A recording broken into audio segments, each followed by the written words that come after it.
So UFC 292 is going to be taking place this weekend, and it is a pretty decent card. Now, it is going to be a smaller pay-per-view. By the end of it all, there is going to be 12 fights on this card. It's very top-heavy. The main card is pretty stacked. There's some big names on the card, but it should be a pretty good pay-per-view overall. It was meant to be a little bit better, but we had quite a few fight cancellations, and it is worth noting as well, my predictions for this card are a little bit later than I normally do. I normally try and get these predictions out super early, but I have been very busy with other things outside of YouTube, and when it comes down to YouTube, I have been focusing a little bit more on Dana White's Contender Series, because I love Dana White's Contender Series, and I will be doing a live fight companion for Contender Series. I've got predictions out for Contender Series as well this week, and I will be doing fight companions for every single Dana White's Contender Series card for this year. So now, with all that being said, you do have my 125% sign up bonus to Bet Your West there, and you do have a 3-day free trial sign up with my code ARTEM to the We Want Picks premium membership content. But before we do get into the picks for the card, you do have the Ultimate Fighter 31 picks.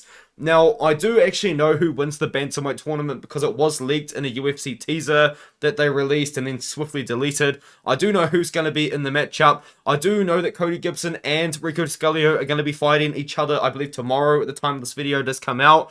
But I do believe that Brad Katona would beat either of those two. So my pick for that fight is Brad Katona. I'm picking Brad Katona to win the 135-pound weight class. And when it comes down to 155 pounds, I am picking Kurt Holobaugh to win by finish. I do understand Austin Hubbard's a tough guy, but I just like Kurt Holobaugh. Maybe it is a little bit of I want Kurt Holobaugh to win more, but I do genuinely believe that Kurt Holobaugh has a very, very good chance of getting a finish over Austin Hubbard in this matchup. He's dangerous on the feet, and he's very dangerous on the ground, and Austin Hubbard is probably going to want to get takedowns and stay safe on top. But I think Kurt Holobaugh is going to be live off the ground as well. He's going to be able to throw up submissions. He's going to be dangerous on the feet. And I think he's going to have a lot of opportunity to finish the fight. So give me Kurt Holobaugh to win by finish in the matchup and become the Ultimate Fighter 731 champion. And now we can move on. You got Maryna Moroz taking on Karine Silva to start off the card, aside from the Ultimate Fighter fights. I'm going to go with Karine Silva here. Now, it's a close fight, and I do understand why a lot of people are on the Maryna Moroz side. When it comes down to it, I guess at the end of the day, Moroz is much more proven. She has fought good competition. You know, she does have that win over Mayra Bueno Silva, which has aged very well, but she hasn't fought very often. She did beat Maria Agapova, which was a good win, and they had a lot of beef going into that matchup, which was kind of interesting. But I do think that Maryna Moroz is going to lose this matchup. I do understand that it is a rematch, and Maryna Moroz won like years ago, but Karine Silva, she seems like a really good prospect. On the feet, these girls are probably even, but I would give the Maryna Moroz the advantage because she is actually a pretty good kickboxer and she does have a good kickboxing background outside of MMA. But on the ground, I do think that Karine Silva is just a little bit better and more likely to find a finish in the fight. You know, Karine Silva, I believe 15 out of 16 of her wins are by finish. All 16 of her wins are by finish. Most of them in the first round.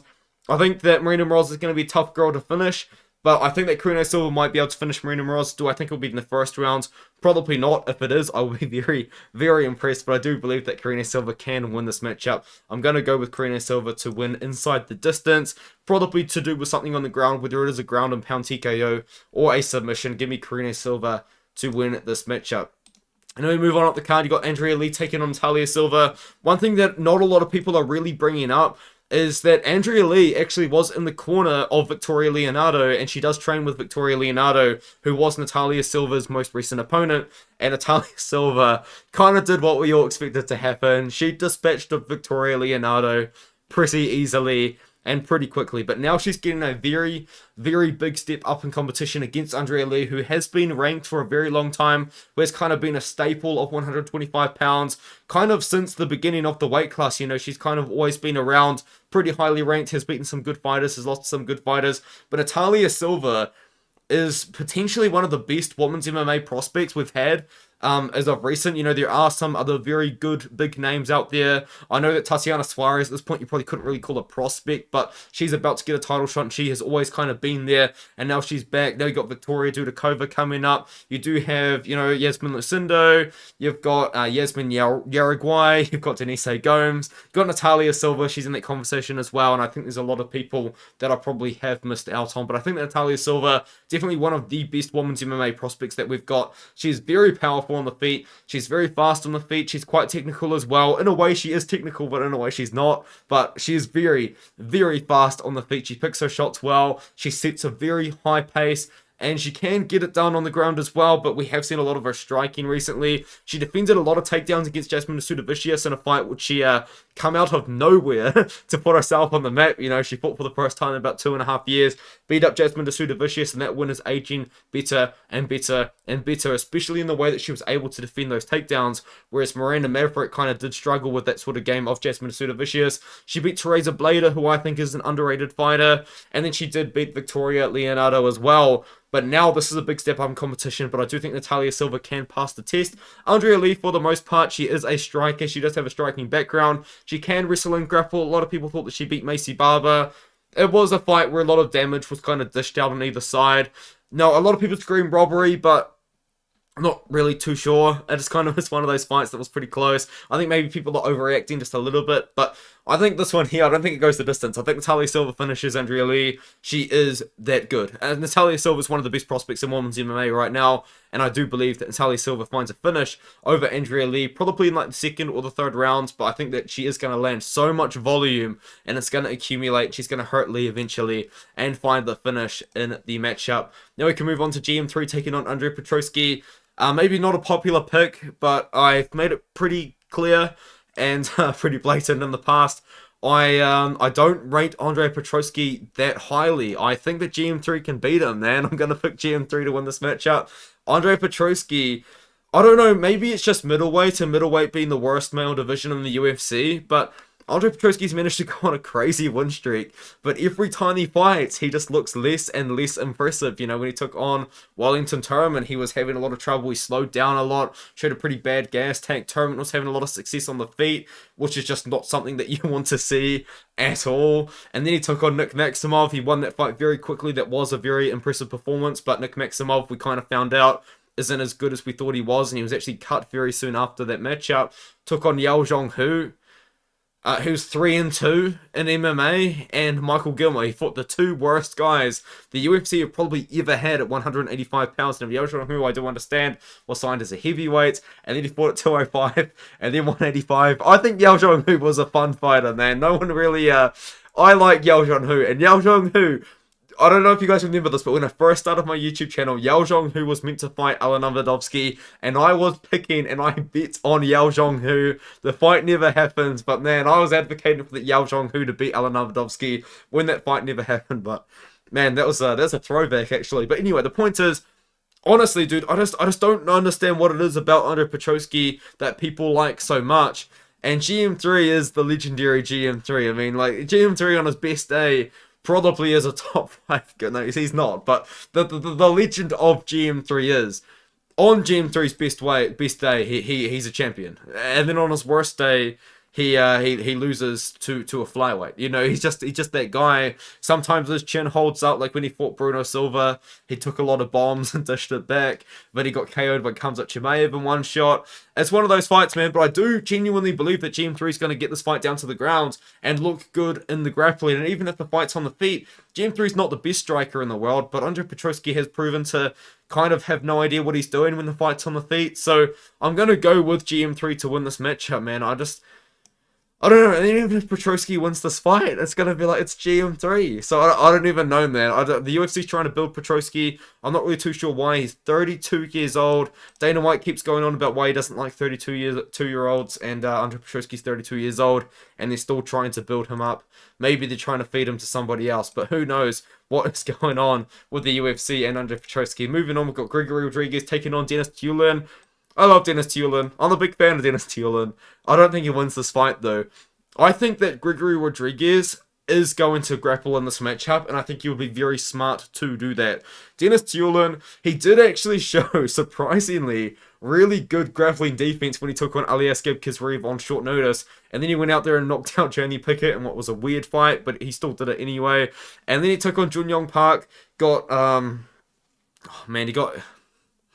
I did pick Junior Park to win that one. It did hurt my feelings, but he got really exposed on the ground, man. Denis Tiuliulin had nothing on the ground at all. And Gregory Rodrigues is a very good grappler. You just never see him grapple. He just decides to strike, and he prefers to strike with fighters that he probably should be trying to wrestle. Now that he's been KO'd by Bruno Ferreira, I think that we're going to see Gregory Rodrigues grapple a little bit, and I think that he's going to take down Denis Tiuliulin and find a submission within 2 rounds. So give me Gregory Rodrigues to find a submission in the first 2 rounds. I do believe that he's going to kind of use the fact that Denis Tiuliulin is a bad grappler and Gregory Rodrigues is a good grappler, and he's just going to grapple Denis Tiuliulin. That's how I would fight the fight if I was Gregory Rodrigues. If I had his skill set and I was going into this matchup, I would go into this matchup with a wrestling skill set. If he stands and trades and strikes with Denis Tiuliulin, anything can happen. Because Denis is a savage on the feet. He is a very good striker at 185 pounds. But I think that the difference on the ground is so different and so vast. I think that Gregory Rodrigues is able to expose that and find the submission in the matchup.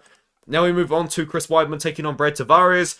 This fight could be on the main card instead of Bautista versus Blackshear, but it seems like the UFC is going to try and promote the winner of that fight. I'll talk about that a little bit later. But now let's talk about Chris Weidman taking on Brad Tavares. I'm going to go with Brad Tavares in this matchup. You know, there's just too many unknowns with Chris Weidman at this point in his career to make a pick for him. He's 39 years old. He's taken 2 years off, and it wasn't just like he's taking 2 years off to improve as a young guy coming up. He is 39 years old, and he's taken 2 years off to recover from a frankly brutal injury, which is a very big shame.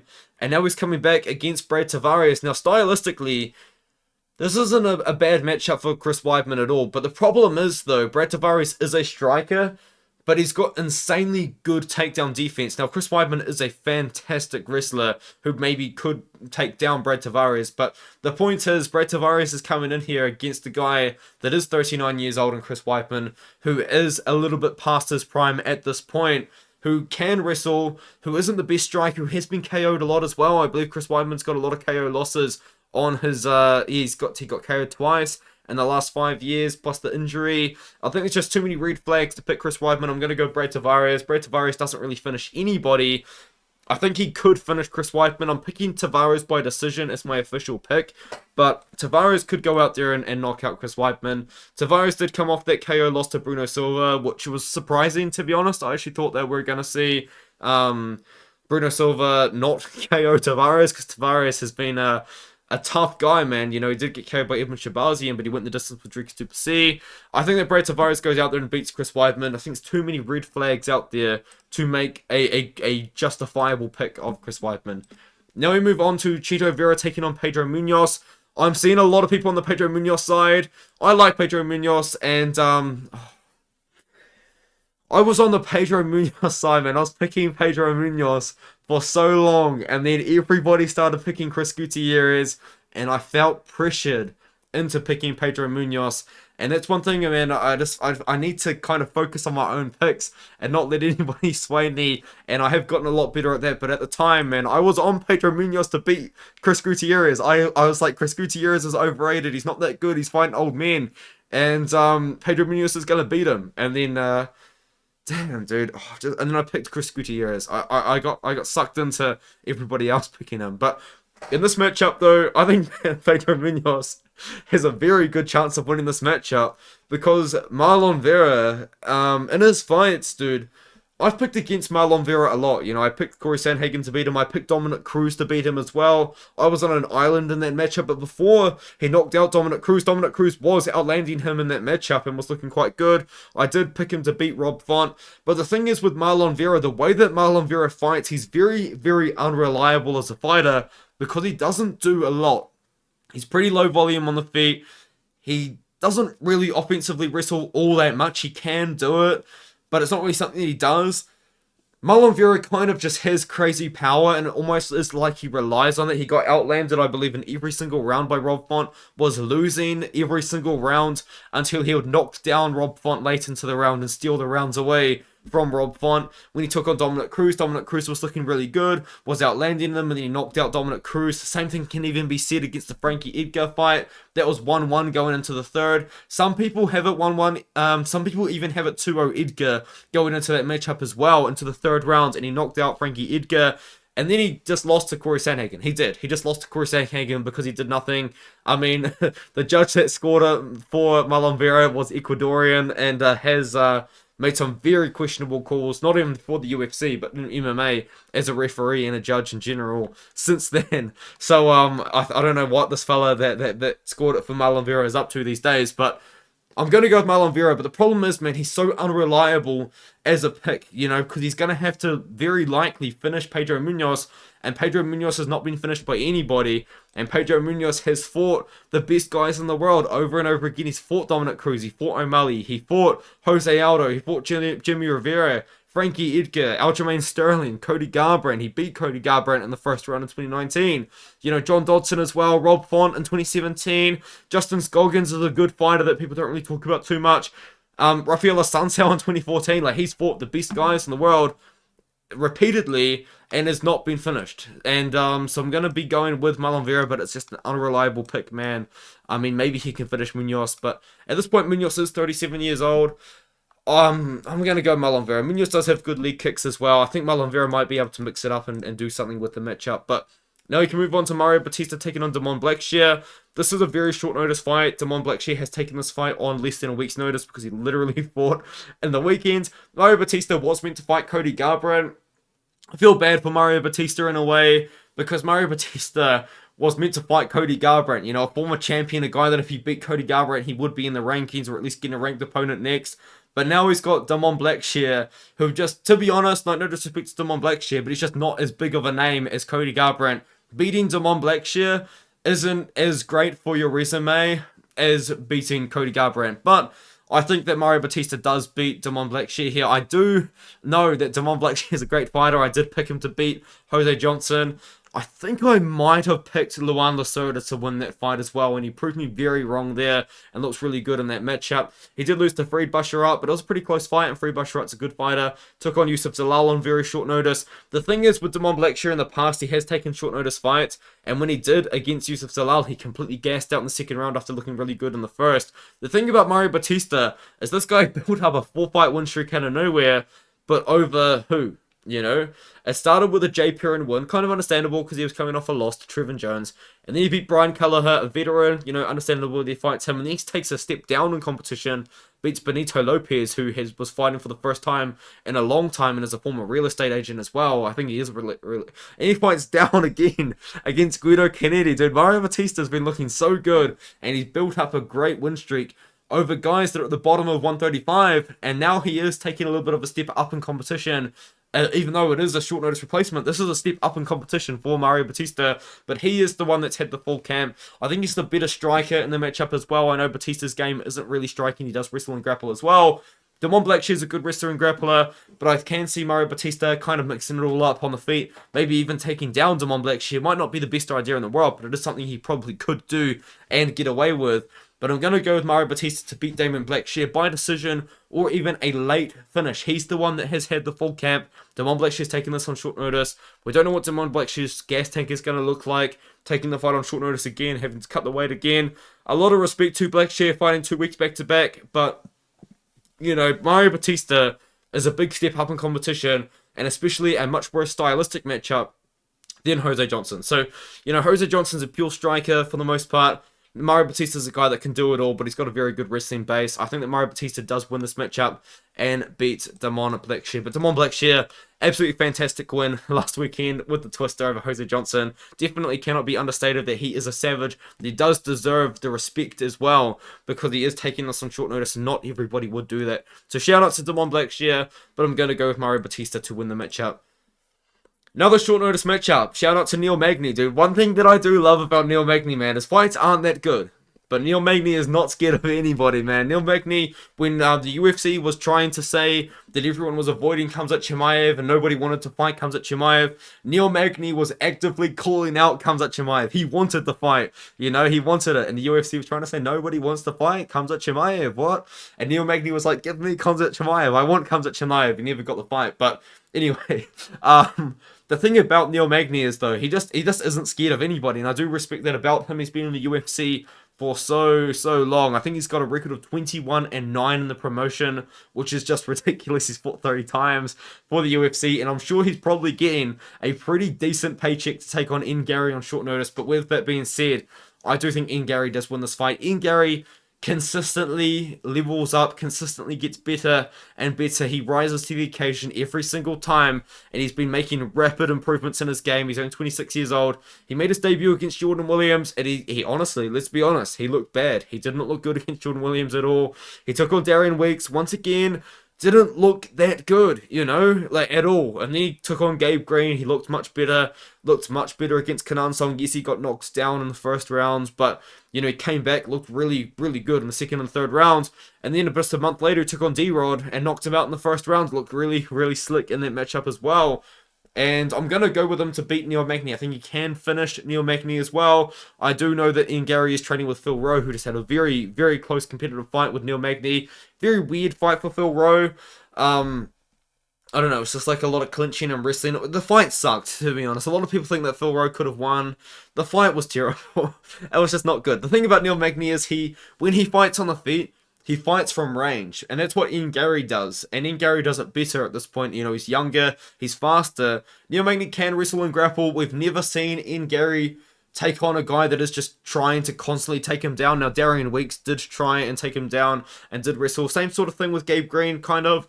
But he hasn't fought a great wrestler yet. I wouldn't say Neil Magny is a great wrestler, but Neil Magny is a guy that can wrestle and could potentially wrestle against Garry. But I do believe that Garry just is that good, and I think that he is going to be able to knock out Neil Magny. So give me Garry to win by knockout in like the first 2 rounds, I would say. I think he can get it done over Magny. Now we move on. Weili Zhang taking on Amanda Lemos in the co-main event.